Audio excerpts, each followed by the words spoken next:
Yatta! Hey everybody, how you doing? I can't see you right now. Now I can. It's been crazy, right? It feels like years since the last time we've done this, or perhaps 2 weeks ago exactly. Ooh, those breaks that Oda does seem to dilate time in weird directions. But we got a lot of stuff to cover in this chapter. This will be One Piece chapter 935, simply titled Queen, which I'm sure a lot of you could figure what this title means right here. That's right. We finally got the fated matchup between Monkey D. Luffy and Yoshikage Kira's Killer Queen. So, I don't know, man. Luffy has the reach, but Killer has explosions. So, we'll see where this goes, and if Luffy bites the dust, all right, but we'll get to that when we get to that, right?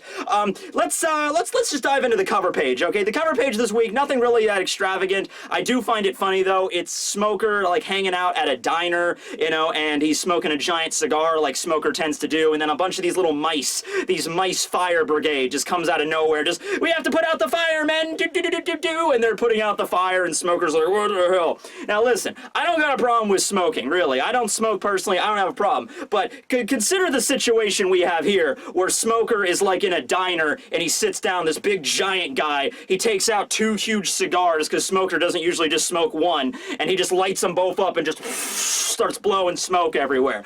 Good job, Fire Brigade. Smoker, you're being very inconsiderate there.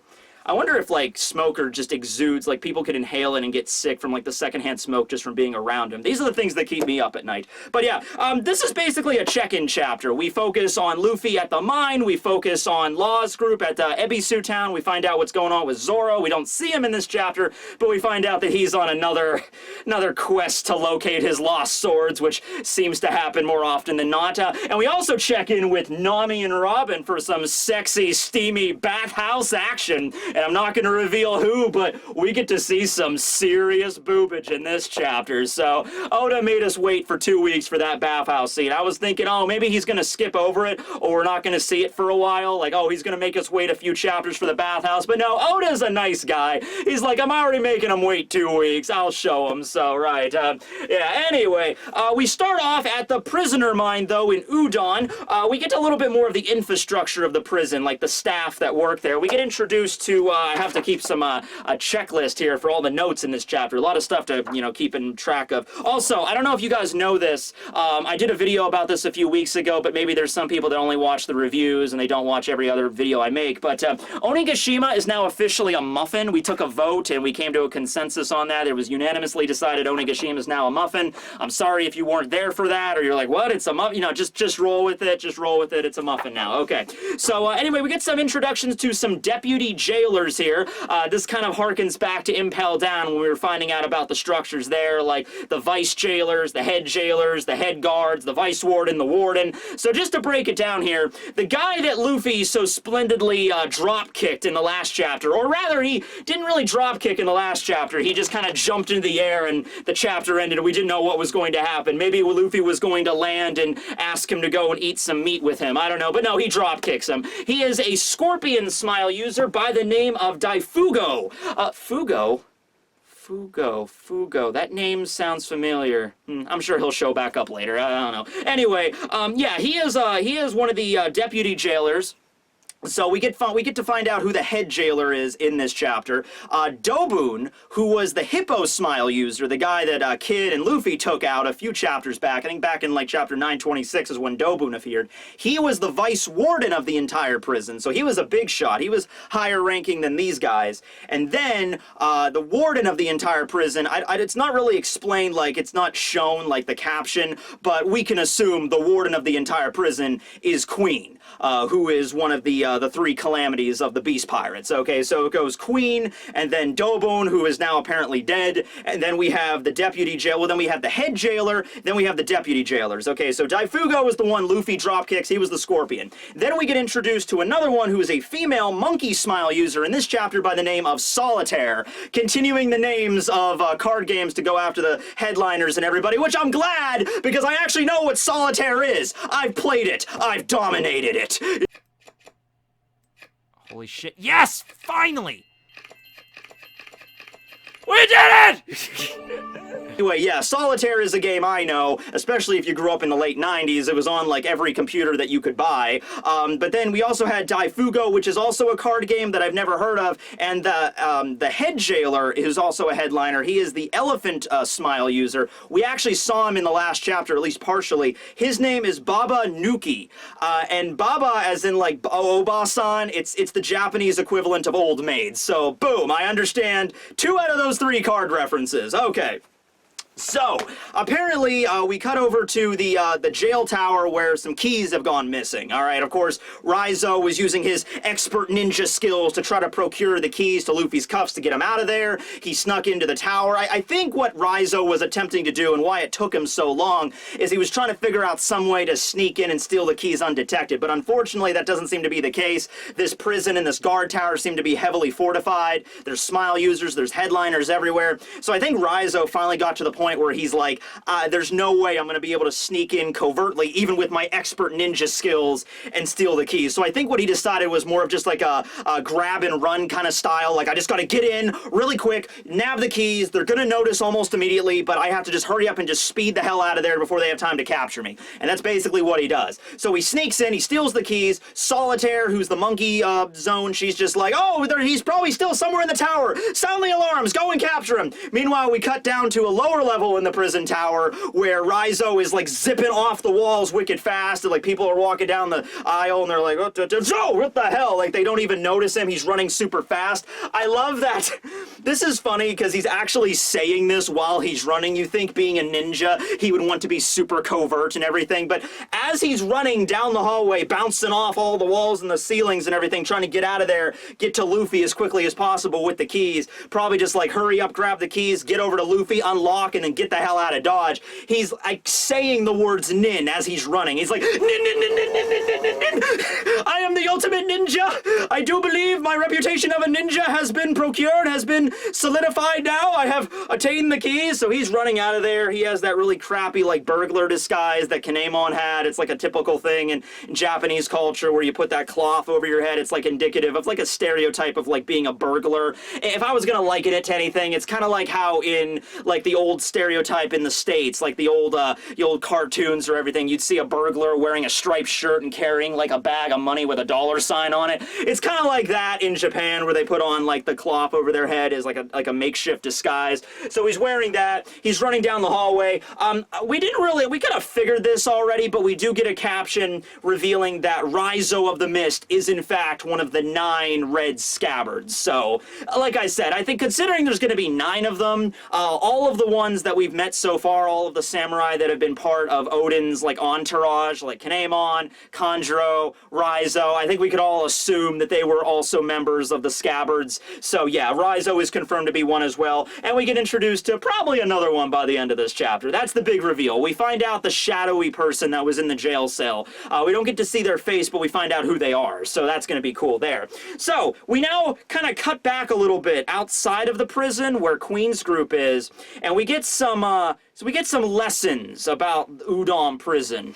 The first rule of Udon Prison is you don't talk about Udon Prison. Second rule of Udon Prison: the prisoners are required to not wear shirts so you can see just how buff they're getting. And the third rule of Udon Prison is they're very fair with their udon tickets. They hand them out to people that do the right amount of work. I mean, hey, they're fair if nothing else. If you do a lot more work, you get a lot more food at the end of the day. It's just the just way to do it. It's the honor system.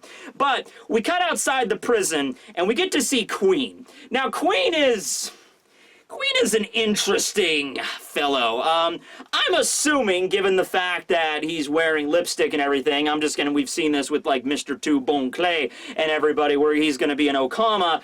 Doesn't directly say that, but rather Queen is a rather theatrical guy. He's you know, an entertainer in a sense, where he and his followers, you think at first he'd be like a badass, like biker kind of person, you know, just like no bullshit kind of thing, just rolls in, knocks some heads and calls it a day. But no, we see him doing a funny little dance with his entourage, because his entourage last chapter, when they were rolling up to the prison, they were shouting like, Queen, Queen, Queen. And so he does this funny dance. He's like, oh yeah, come on guys, that's my funk. Oh yeah, oh yeah.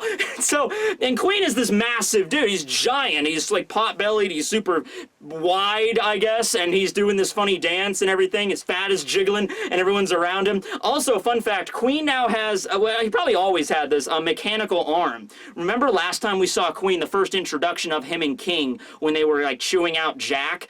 He was messing around with that mechanical arm. We assumed it was Kid's arm that he, like, ripped off and it was, like, just tinkering with it. But in this chapter, we see him with the mechanical arm. So, not sure if that was Kid's arm he was messing with, and he attached it to himself, or if it was his own arm to begin with and something happened to it a long time ago, or what, or if it's, you know, I'm not sure what's the deal is, or if it was like a wound he incurred recently and he had to attach it, but for whatever reason, Queen has a mechanical left arm. I don't think it's due to a devil fruit or anything like that. I think it's just like he lost an arm a long time ago, or maybe recently, and he replaced it with that kind of prosthetic. Maybe he's really into like mechanics and stuff like that, because he does kind of look like a biker, so maybe like that's the aesthetic Oda's maybe going with here. Like he looks like a biker, he's good at like machines and engineering and stuff like that. We also get a bounty for Queen. It is 1,320,000,000, so it's still less than Luffy's. That is, you know, it's nuts. I mean, it makes sense. I mean, Jack is 1 billion even. Queen is going to be ranking higher than Jack, so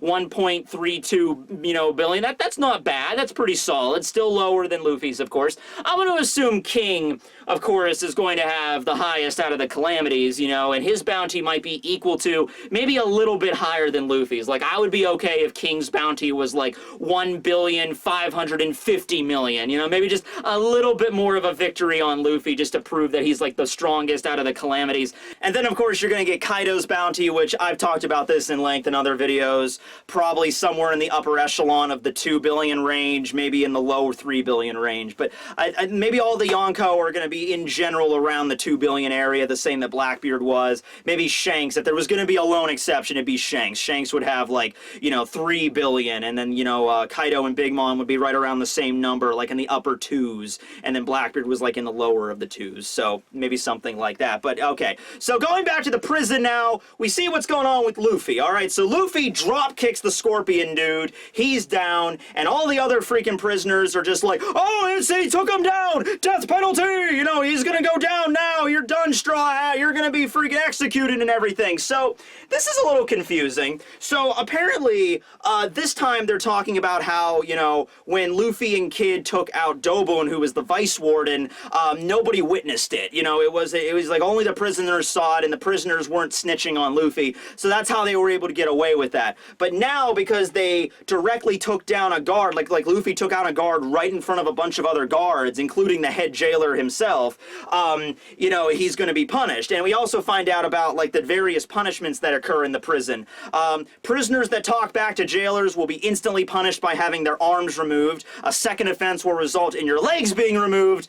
At that point, you're just dead anyway. Why are you even keeping them alive at that point? You know, like, they're not useful to you. They're just like, you know, a vibrating torso. At that point, they can't freaking dig through the rock or anything. They can't even stand up, so I don't even know why you would keep them alive at that point. But, and for the third offense, you just get executed immediately. So, yeah, and also, I would assume the medical, you know, care in the Udon prison is not really the best. So, I don't know if they're gonna do this like the old school way, like if you're on the battlefield and your limbs are, you know, got a giant gaping wound in your arm, and it's like, well, we can't fix this, so give me the bone saw, you know, just your blood loss, you would probably die anyway, you know, like, so whatever. But anyway, yeah, Luffy knocks out this guard right in front of him, and everyone's like, oh, you're gonna get executed for that. But then you start to think about it, like, wait a second, when Luffy and Kid took out Dobun, it's not like there were not other guards involved. I went back and checked this, and you could go back as well as chapter 926, I believe.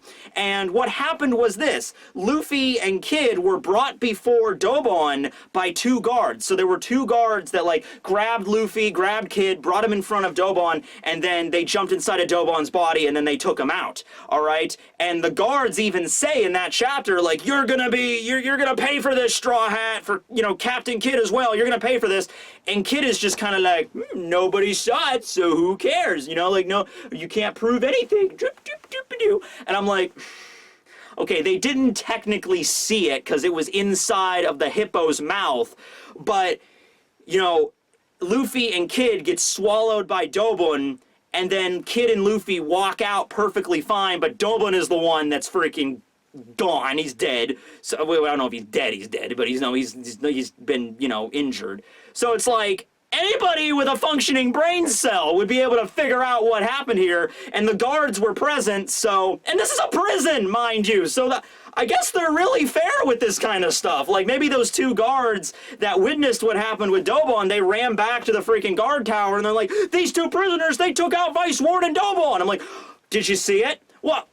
Well, no, I mean, he was swallowed by Dobon, and they attacked him from the inside. Yes, but did you actually see it? No. Okay, well, there's nothing we can do. Hands are tied. Now, look, I understand they might not want to cut off Luffy's arms because, once again, they're probably trying to recruit Luffy and Kid. Kid escaped, but they're trying to recruit them into the Beast Pirates, okay? So they don't want to horribly maim them, but I'm just saying, like, you know, so far they've been pretty lenient with his rebellious nature, and here we are now, him taking down a guard directly in front of him. But now, apparently, it's like, okay, no, we can't cover this up anymore. You're going down, Straw Hat. All right, fine. So then we get the head jailer, who is Baba Nuki, who is the elephant smile user. Now, very much like Hold'em, he kind of got the short end of the stick here, where he doesn't turn into, like, he doesn't have, like, a giant elephant arm that he can just, like, stomp down on people. No, Baba Nuki is already a pretty big dude. Kind of resembles Kaido a little bit. He's, like, this giant dude with super broad shoulders, and the actual elephant head is coming out of his chest, sort of similar to Hold'em's lion. So he's like, he basically just comes out as like, Straw Hat, you're going down! And he activates Elephant Sneeze, which the trunk of the elephant, like, sneezes, but it's like a cannon. I'm not sure if he, like, you know, takes a cannonball or something and shoves it in the elephant's mouth, and the elephant's like, and then shoots Luffy directly, and Luffy gets hit. We even see, like, the cannonball hits right on, and there's a giant plume of smoke coming out of him. So this is kind of like Luffy fighting against Killer Queen. If Killer Queen was a giant man that had an elephant coming out of his chest, which, I don't know, Killer Queen had a lot of weird abilities throughout the course of Diamond is Unbreakable, so a giant elephant head that shoots cannonballs out of its trunk, yeah, okay, sure, I'll roll with that. So yeah, he of course, Luffy was protecting Old Man Hyo as well, because Hyo was right there, and, you know, they were trying to protect everybody. And all of the prisoners too, they seem like, oh, well, looks like this is the end for Luffy and also Old Man Hyo. It was nice knowing him, all right? So the prisoners aren't really getting involved here. They're not, like, taking this advantage to be, like, going on a riot or something, because there's chaos abound because the head jailer's right there. So Luffy gets knocked down, and he gets back up, and he's like, oh, man, if only I could use Haki right now. These guys would be gone. So there's another discussion about the Sea Prism handcuffs. They're like, you know, how the hell is Luffy able to move around so well? Are you sure you put the right freaking handcuffs on him or something? And basically what they say is, you know, Luffy, he is weakened. He is. You can even tell Luffy is breathing more heavy than he usually does.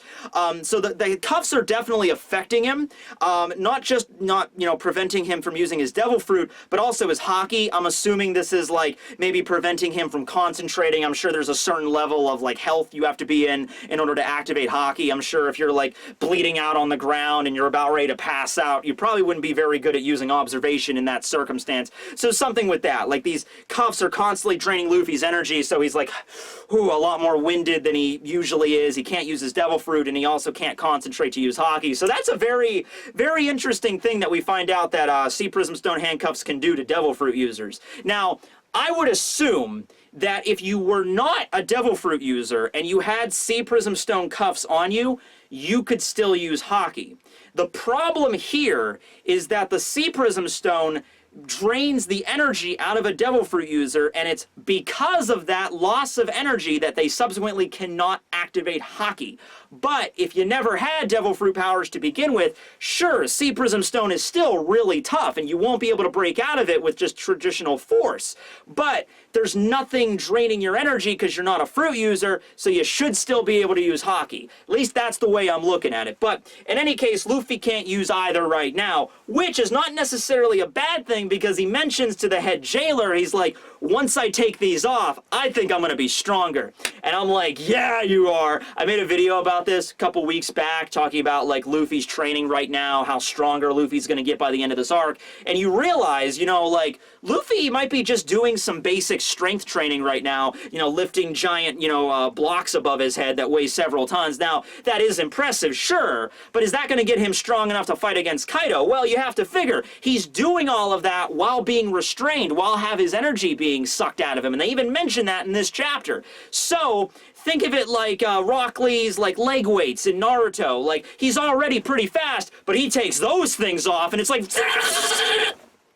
I still wish that Rock Lee would have won that fight against Gaara. That would have been so awesome, but damn it. But anyway, yeah, that's probably one of the best fights in Naruto, period. Can we just admit that? At least part one. You gotta give it to me on that one. Like, Rock Lee versus Gaara, part one Naruto, that's like as best as it gets, alright? If you have another point to this, I guess I'll listen to it, but that's a really good fight. But anyway, yeah, think of it like that. So, it might just be basic strength training, but it's different than the kind of training he was doing on Ruskina, because Luffy was not just strengthening his muscles on Ruskina, he spent most of his time there with Rayleigh learning how to master observation and armament, which is different like ways of training altogether. So here, he's finally getting a chance to like, you know, get his muscles built up and getting stronger, and then when he does finally take those cuffs off, I'm thinking like, you know, Raizo's gonna unhook him, and then Luffy's gonna use like a regular Gumu Gumu no pistol, like his standard pistol, and it's just gonna level, it's gonna crack the entire freaking prison tower in half or something, without Haki, without anything extra. And then they're gonna be like, whoa, you got a lot stronger. So, that's probably what we're going with here. Now, would that put him on the level of Kaido? Absolutely not. So that's why I still think you gotta have a group fighting Kaido together, but still, this would get Luffy a little bit stronger, you know, a little bit more buff, and give him a boost of his basic stats there. Okay. So at this point, Queen has arrived at the prison and sits down in this giant throne, so once again, figuring that, yeah, Queen is probably just the warden of the entire place. Babanuki approaches him. At this point, by the way, Luffy has recovered from his cannon blast and is now just wreaking havoc in the prison yard, and Queen is just sitting there and telling Babanuki, he's like, ah, yes, Babanuki, please, in the order of severity, list the concerns that trouble you from, you know, least important to most important. What troubles you? And Babanuki's like, okay, well, number 3, Eustace Kid has escaped. And Queen is like, what? Eustace Kid has escaped? Well, what's number 2? Number 2 is that someone has stolen the keys to the handcuffs. What? And then Queen's eyes keep popping out of, like, behind his glasses every time he does that, so I thought that was pretty funny. Like, Queen, at first, you thought he was going to be a much more serious kind of guy, but here he's rather goofy with the dances and everything. There's also a line he says while he's dancing. It's like, you know, I could be more slim and muscular, but if I did that, then all the women of the country would just fawn over me, and that wouldn't be fair to other people. That's why I like to stay round and chubby. So, okay, sure. Hey, he's a good man. He's a good man. He doesn't want to steal everybody else. We also find out he's obsessed with Komurasaki, but, you know, who isn't in the rest of the freaking, in the freaking Wano? You know, she is the apex of everybody, you know? I'm sure there are probably dogs in the streets that fawn over Komurasaki, who is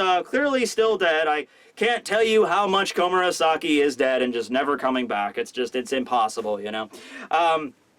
Right, but anyway, the last thing that Babanuki mentions is like, oh, and the number 1 thing that concerns me is that Luffy is over there in the prison yard just beating the crap out of our guards. And Queen is like, well, why don't you go down there and stop him then, you idiot? And so we cut away from the prison for now. We'll cut back to the end of the chapter, what's going on there. But now we cut over to Ebisu Town, which is the leftover town that's outside of the capital, where we see Law's group. And technically, we don't get to see Law's face in this chapter. We only see him from behind, so it doesn't count. But this is a very brief scene where Frankie, Usopp, and Law arrive at Ebisu Town, and then you see Tonoyasu there. You know, he's the male geisha that's doing his little dance thing. And he's like, oh, hey, everybody, how you doing, new friends? Oh, it's always nice to meet somebody new here in Ebisu Town. What's that? You're looking for Zoro? Oh, man, I love that big lunk. He's awesome, you know. You just missed him. He went a little while ago. He said he lost one of his swords. One of his swords was stolen, so, you know, I hope he gets it back. You know, that guy's such a nice dude. Can I offer you anything? We don't have any clean water, but I can offer you some mud. We don't have any food, but I can offer you some mud. You know, something like that. You know, this is great to meet new people. We're starving to death slowly. I haven't eaten in almost 6 days.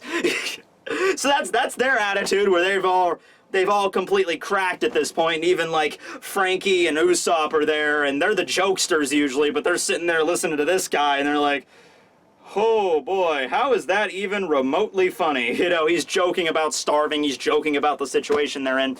But, yeah, so we don't know what's going on with Zoro, but he apparently got one of his swords stolen, so kind of the same deal that happened with Wicca, the Tontada, back at Dressrosa. This thing tends to happen to Zoro quite a bit. Also, you mentioned that, like, a lot of stuff that seems to be important just keeps getting mentioned off camera. You know, like, oh, by the way, Eustace Kid escaped the prison. Oh, by the way, Zoro lost a sword. It'd be like, oh, okay, that's...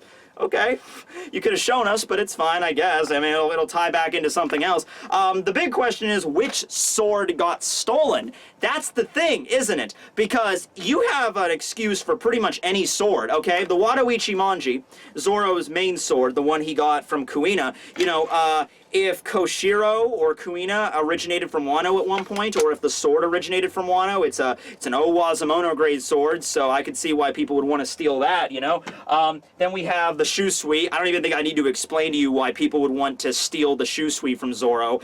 This is probably the most likely one I would think that would be stolen, because we just mentioned that in the beginning of Wano, when Zoro was, you know, at the seppuku thing. He just like, oh, the magistrate took it because, you know, it was grave robbed from Ryuma's tomb. This might tie back to that, though. It might be like Ryuma's descendants that found the sword in Ebisu Town, and they took it, and Zoro's gonna find them, and he's gonna learn all about the past with Ryuma, and maybe he has some heritage in Wano. He's related to Ryuma in some way, like, oh, you look just like our ancestor, something like that. Now, they obviously wouldn't have photographs of Ryuma, but they would have like drawings of him, like maybe like an ukiyo-e painting, and because it's Wano, and maybe they'll like look at him and it's like, oh, it looks kind of similar to you, something like that. So for right now, I'm going to assume it's Shusui that got stolen. But there's also, you know, some, you know, credit to believe that maybe the Sandai Katetsu got stolen. Because it's a cursed sword. We saw Tengu has the Nidai Katetsu. So maybe there's somebody in Wano that's making a point to collect all the Katetsus or all of the curse blades. And they saw this and they're like, ooh, we need to have that one for something. So who knows? I mean, it could be any one. So while all this is going on, though, they mention, they look around and they see, Sanji's no longer with them. He disappeared at some point while they were traveling to Ebisu Town. So, I can kind of assume where he's at. So now we cut over to the Flower Capital, where we get the bathhouse scene. Oh, Oda, you spoil us sometimes. Oh, man. Okay, now, to be honest, we really don't get to see that much, like, boobage from Nami or Robin. Like, Nami, a little bit, like, she's lying in the bath, but honestly, considering all the other outfits she's worn, we actually see less of her now that she's naked. Robin, not so much. Shinobu, on the other hand, though, Shinobu's kind of like bobbing in the water, and you get to see these two roundish objects floating in front of her, which I'm going to assume are her massive her knees. They're her knees. She's sitting very awkwardly in the water right now. Maybe, yeah, sure. Yeah, no, they're her boobs. But also keep in mind, Shinobu is a devil fruit user, as well as Robin. But Robin's not completely submerged in the water. Shinobu basically is, you know, and so she's just in the water like, oh, I'm being drained. But I don't know, maybe it's a thing where it's like, yeah, I feel like getting my energy drained, but at the same time, it's a nice hot bath. So I don't really know what the feeling is with devil fruit users, because when Luffy like touched those bars at Alabasta, it seemed like he all of a sudden just became really tired and lethargic. So maybe when a devil fruit user is submerged in water, what they feel is it's not necessarily painful. It's just like, you know, like, oh, I just want to go to sleep. I can't move. You know, maybe it's something like that. So not really a painful feeling, but just obviously you can't fight or move while you're in that state. But if you're in a bath to begin with, it doesn't really matter.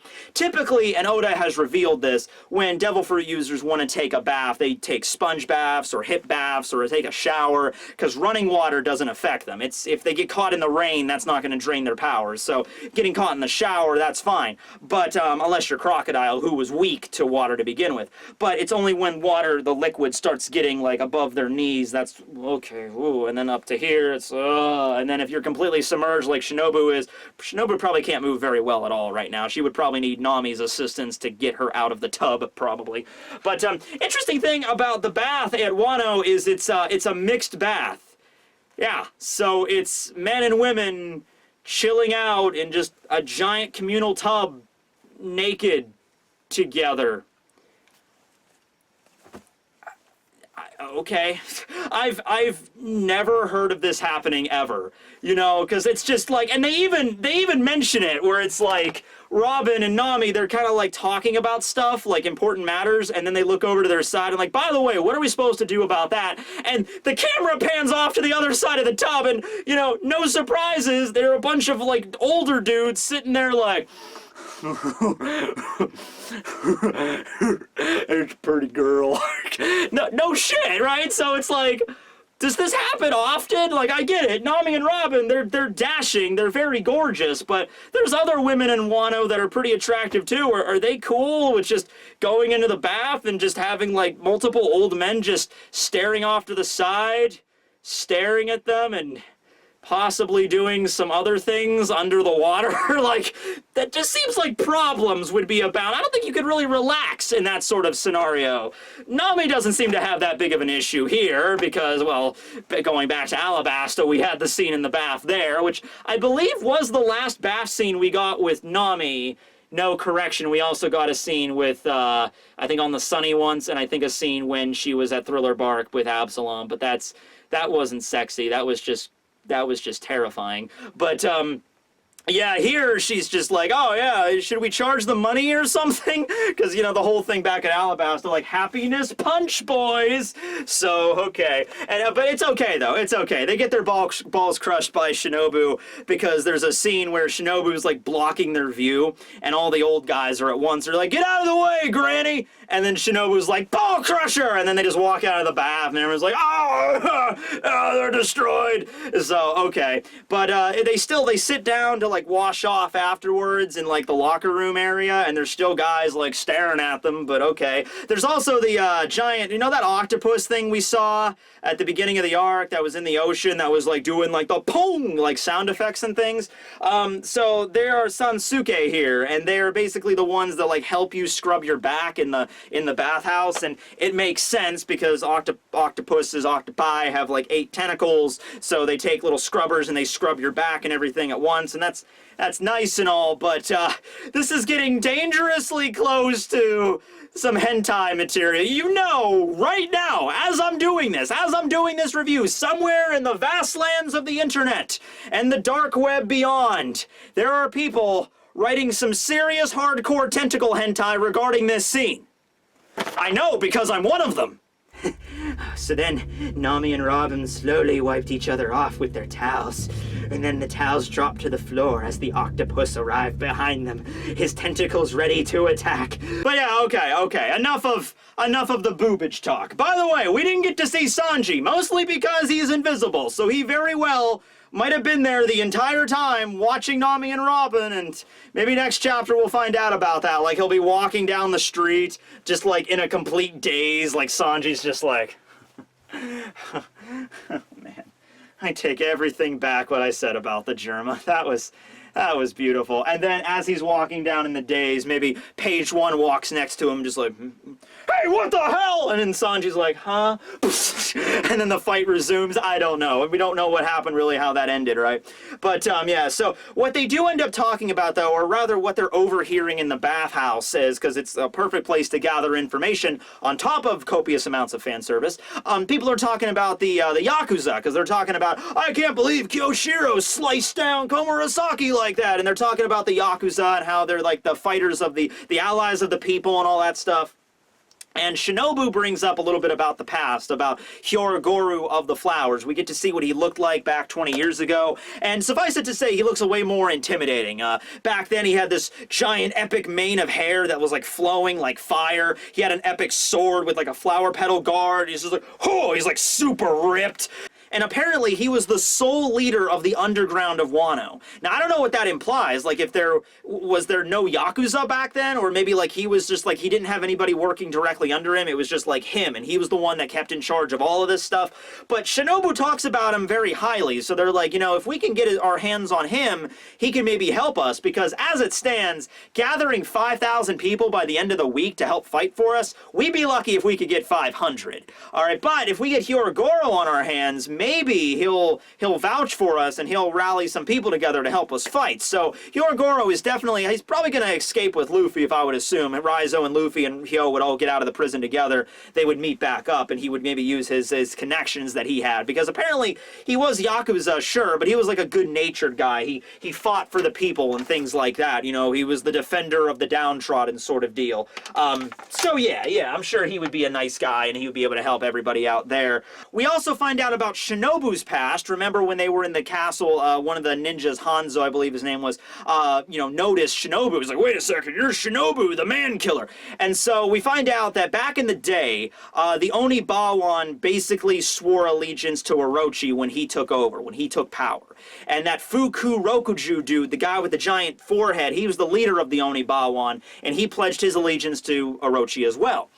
Shinobu was a previous member of the Oniwaban. She was a kunoichi, and she decided to defect because she did not ally with Orochi. So there's the whole thing, you know. That's why the ninja were able to recognize her, and Nami's like, oh man, you're pretty cool, Shinobu, and everything like that. So yeah, she does have connections to the Oniwaban, so she's probably going to fight against them again at some point. We might get some backstory with her and the Fuku Rokuju dude. Maybe we'll cut back to the past where his forehead was only like 3 foreheads tall instead of like 9, you know, maybe something like that.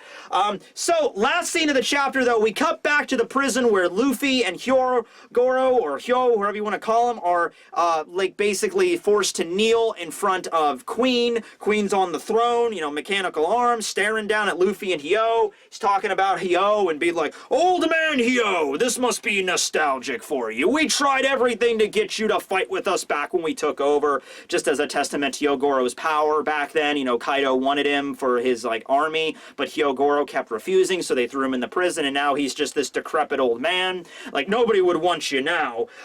So you know, it does say that Queen has decided on what to do with them, on Luffy and Hyo. He's like, I've decided the perfect thing to get the crowd riled up. But we don't really get to find out what that is yet. They might just do a death match. You know, they might do like, you know, Luffy, Taro, Hyogoro, you fight to the death, and whoever wins, you know, manages to, like, I don't know, get a lot of food or get a... they probably wouldn't let them go, but probably just, you know, either if you refuse, both of you get executed. If you agree, only one of you gets executed. Maybe something like that. And from what we've seen, Queen is a showman, so they probably want to be, you know, entertaining. They would probably get banners and everything ready to go. Like, fight, fight, fight! Probably something like that. Meanwhile, Raizo does have the key, and he's standing on, you know, off to the side on standby, and he's like, oh, damn it, Luffy, I got the key! And he can't really get close because Queen is right there. And so he's running around the prison just trying to figure out what to do, and in the process, he runs past the cell with that shadowy figure with the eyes that ate the fish and then spat the bones out and attacked the guard, that dude. And he's like, hey, Raizo, is that you? He's like, oh, what's going on? Who are you? He's like, I'm Kawamatsu, it's me. Is Lord Momonosuke okay? And that's where the chapter ends. And we don't get to see the person, we just get to see the eye again, but it's like, it's me, it's Kawamatsu. So, good. Now, here's the thing. Few things, actually. Number one, I originally assumed that the guy in the cell was going to be Denjiro, not Kawamatsu, because I assumed Kawamatsu was going to be that, the Kamazo guy. I had to check my notes there for a second. The guy that's the sickle killer in the capital. You know, the giant sickle scythe dude that's wandering the streets and just slicing people down. I assumed that guy was Kawamatsu, because Kawamatsu and Kamazo kind of sounded similar, you know, so I thought that's what he was going with. Kama just means, like, scythe or sickle, so I think that's just, it's not really his name, it's just his epithet, but I still thought, you know, maybe there was a connection there. But no, Kawamatsu is a different person altogether, and he's in the prison right now. It's most likely that he is an otter mink. And the reason I say that, and this is because of people that are way more dedicated than I am, that examined this to a level I can't imagine. They must have observation Haki themselves, but on the Reddit, some people figured this out. Okay, so basically how this goes is, back in chapter 920 of One Piece, when Inuarashi was there, Inuarashi was reminiscing about the time that him and Nekomamushi washed ashore at Wano. And kind of the same thing that happened back during Marineford when, you know, Sabo's cup was seen off to the side. Ace was flashing back to the sake cups. You could see Luffy and Ace's sake cups, but you can also just barely see a third cup off to the side. Oda loves doing that shit. He loves, like, I'm just gonna put this really tiny, obscure reference into the side of this panel. You can barely see it, but people pick this shit out. You can see another a mink apparently right standing next to Inuarashi wearing a casa hat, apparently. That was like the same height as Inuarashi and Nekomamushi, right? And then later on, you also see in that chapter, the same chapter, chapter 920 at the very end, Kinemon is talking about all the different members of their army that they have gathered. And you see a panel with all the members. Some of them are obscured. Most of them are like, you know, Luffy, Law, everybody that we know yet, so far. But we also see this dude off to the side, right next to Raizo, right to the left of Raizo, wearing a casa hat, you know, and he clearly seems to be like a mink. And then, of course, we also got to see that flashback when they were arriving at the burned out castle of Odin, and we also got to see that last member off to the side that was wearing a casa hat. Why is it an otter? Well, eating the fish and spitting out the bones. Also, somebody dug even deeper and found out that there was this old folktale from feudal Japan where like an otter wore a casa hat, so they took the reference from that. So, yeah, it's most likely going to be an otter mink. Pretty strong, probably on the same level as Inuarashi and Nekomamushi if it was the three of them that washed ashore at Wano. Maybe Neko and Inu decided to go back to Zo, whereas this Kawamatsu guy decided to stay there. Yeah, but that's the case. Now, as for the Denjiro, Denjiro could probably be Kamazo, or it could be Ox 3 Boy, whichever, whoever, I guess. We don't know much about Denjiro yet, but for right now, we're focusing on Kawamatsu. This just gives you, like, you got to examine every panel of this series. Like, seriously. Like, anytime there's a flashback, or anytime there's a shot with a bunch of characters in one panel, Oda loves doing that, where he's going to draw, like, 50 characters in one panel. Many of them are obscure, but he's like, I'm gonna drop a little hint just off to the side here. He loves to do it, guys. He usually also throws in Panda Man at some points, too, but keep an eye out for that. So, that's the end of the chapter. What does Queen have in store for Luffy and Hyo? Do not know, but it's probably not going to be good. I'm imagining it's going to be some sort of death match, but maybe not the kind of thing you're thinking of. Maybe not just like, you know, you two fight to the death. It might be some, like, going back to a JoJo reference. It might be like, have a chariot race or something. Like, something that would result in entertainment for the crowd, but also could maybe result in the loser dying, something like that. At that point, I think Raizo, he has the keys. He's going to, you know, get Kawamatsu out of there, and then it's going to be Kawamatsu and Raizo together. They're going to, you know, jump down, grab Luffy, grab Hyo, and then book the hell out of the prison, get Luffy's cuffs off, and, you know, talk about, you know, Hyo's, like, background, and Luffy could find out about how important he is, and they're like, okay, we need to get back to, maybe, I don't know where they would rendezvous at this point. I don't know where they specify. They specified the Habu Harbor was the place they're all meeting in a week, but I don't know where Luffy and everybody would go right now. I guess Raizo would know. Raizo would know to meet back up at, like, Ebisu Town or the Northern Graveyard or wherever they need to go. Also, mentioned in this chapter were the 5 villages of Wano. I'm assuming what that means is, like, the 5, like, capitals of each individual region of Wano, not including the flower capital itself. Probably the capital of Curry is Bakura Town. We already saw that, the Bakura district, and I'm sure Udon, Curry, Ringo, and the last region that I can't remember right now, the Hakumai region, yes, the Hakumai region, they all probably have, like, various, like, districts, like the Bakura district as well, where, like, the members of Kaido's crew live and the nobles live in that particular region. Then you have the flower capital in the middle where Orochi lives, and then you have Onigashima, which is, of course, a muffin. So, yeah, a lot of stuff in this chapter. Gonna get really, probably picked up more next one. I don't think we're gonna focus on as many areas next chapter. I think we're just gonna focus on the prison next time. I think next chapter we're gonna have the prison break. So yeah, hold off for that. We'll see if that works. But yeah, also I'm really interested in what's gonna happen with Zoro's swords. Probably gonna tie back into either, if he does have any lineage or history on Wano, it's probably gonna tie back into that, or it could tie back into the Katetsu blades if they stole Katetsu. We'll learn more about who Katetsu was. I think Katetsu was a Tengu, just like you know, the Tengu that currently, you know, resides in Amagasa village. It's all part of this theory that maybe at one point, you know, Wano was literally filled with a bunch of demons and everything, and that's why Onigashima has the name and it has the giant skull, because I think that giant skull mountain, that was there long before Kaido came to town. Alright, so I think a long time ago, maybe it was Oars and his band of, like, demons, like Tengus and Oni and freaking Kappas or whatever, ruled over Wano, and then, you know, they all got wiped out or something, the humans took over, and that's why the people of Wano are still so superstitious. It's because hundreds of years ago back in the day as dragons as well, because Ryuma slayed a dragon. There were these crazy monsters all over the country that they were legitimately terrified of, and then they all got wiped out, they all left, or something happened to them, and the humans were able to take over, but that fear never really left them. So I think that's what that's going to tie back into there. But yeah, it's always nice to see a bath scene and Nami and Robin's Jigglypuff, so that was fun. But anyway, thanks for watching, everybody. This will be Tekking101 signing out. And remember, geography is everything. Gotta keep it in your hat.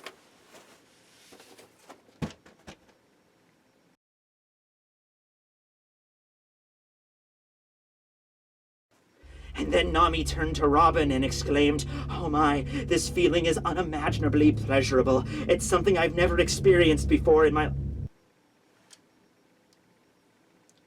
Look up a hentai fanfic writer by the name of Tekking101, and that's me. I've been moonlighting for a while. I was wondering when to come out and tell you, but I am also a famous hentai writer in my free time. That shouldn't really surprise any of you, but it is. All right, now if you excuse me, I have to get back to my work. This is serious stuff here. This is my passion.